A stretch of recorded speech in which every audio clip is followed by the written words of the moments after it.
pero walang lakas. Sabi ano po. Nakita ng tulong. Meron na.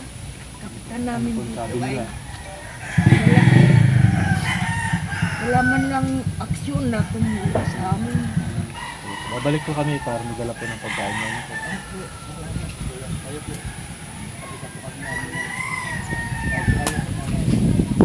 Kanila na yan, tama nito sa akin. Ako na may malakas pa. Ay, maraming salamat, Toy. Maraming salamat at yung asawa ko hindi rin nakakapagtrabaho. Yun ang Kaya- problema ko ay malakas pa ako pero yung hindi ako May makapag... higa. Mga Araw-araw nga napunta ako doon, naghahanap ako ng para makabili ako ng pauso. yun ang gusto ko maano sa akin. Araw-araw. Araw-araw. Mga Mamaya mapunta na naman ako 100 meter doon, pagod na ako. ano ng pauso. Naglalakad ako 100 meter. Balik yan pagod na. Alis ko pati ito. Nung pagpupunta ko doon, Manay, pinutin mo ako. Hindi nakakabili na ako ng ano, pambili ng gamot. Yun, tapos din nakakabili ako ng pang ano-ano sa pang araw-araw. Talagang mahirap po pala ang sitwasyon mo, nanay. Yun ha, alam mo. Ang pinatrabaho niya. Mahirap May nabigay talaga. 20 peso. Buti po na nakita namin kayo dito. Malaking tulong na po ito sa inyong para namin. Galing po yan kay Ma'am and Sir Loribab. Maraming salamat sa tulong nila, tulong nung Lahat sa kanila. lahat Bigyan ng tulong. nasa nagbigay ng tulong. Maraming salamat. Makakaano, parupahinga din ng pag-ano.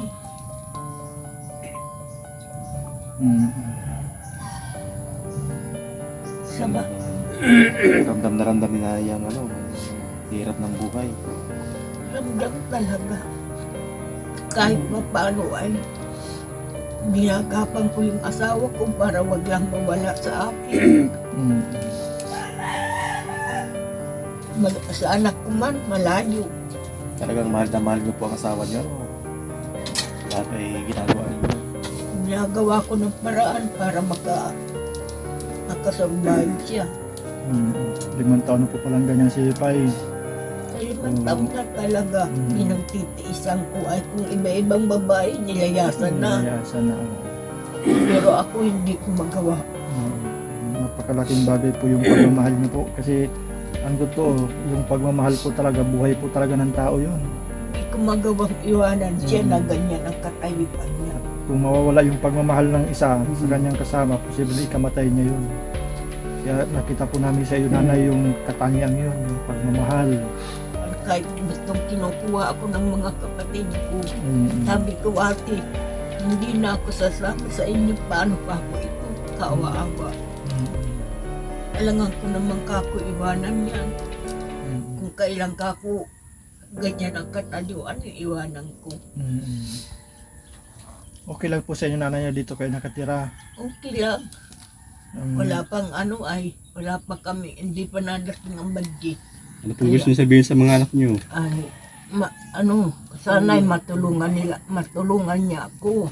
At sinusula akong gumagapang dito sa ama niya. Ko lang Kung mayroon baga silang awa sa ama nila, sana madalan man lang kami para maibili ko ng gamot. tulungan ka tayo Ay, ng wala. tulong-tulong Kahit- sila dito. Kahit anong tawag, hindi man lang na-reply. Oo. Tinawagan ko kahapon, kanina nagpatawag din ako. Walang reply. Paano na? Sabi ko, nalimutan na kako tayo. Hindi mag-taste tayo.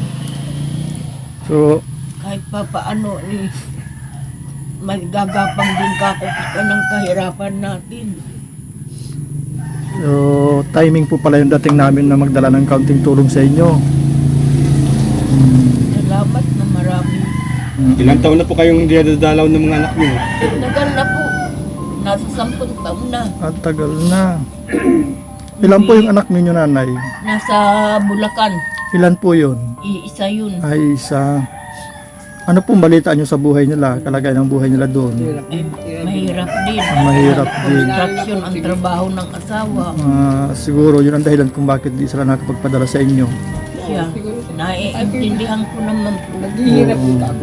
Naiintindihan ko naman dahil nangungupahan din ng bahay. Oo. Kaya hindi ko rin maobliga.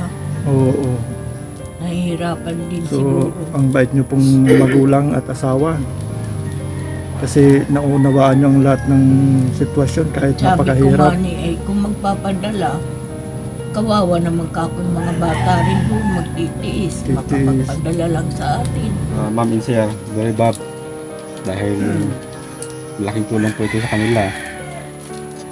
Tama-tama, nag-ibaan sila ng bahay. Ito na lang, pinatira sila ng barangay dito mga kawal, sa waiting shed. Tapos, waiting shed, biniluto nila ng trapal. Buti may trapal po kayo. Binili ko ng kagawad dyan. Biniluto nila ng kagawad para may Kagawad, kayo. first kagawad. Ang nagbigay sa amin yan. Para makaano lang kami. Bagang nauna na yun. Christine, Christine, bagyong Christine. matagal na. Matatlong buwan na. Oo. Ibig sabihin, yung isang bagyong dumaan, dito na po kayo inabot. Dito na kami ng pangalawa. Oo. Kung gusto nyo sabihin sa mga kagawad na tumulong sa Ay inyo makalipat. maraming salamat. Kahit kailan, una pa man, sabi ko, salamat na marami.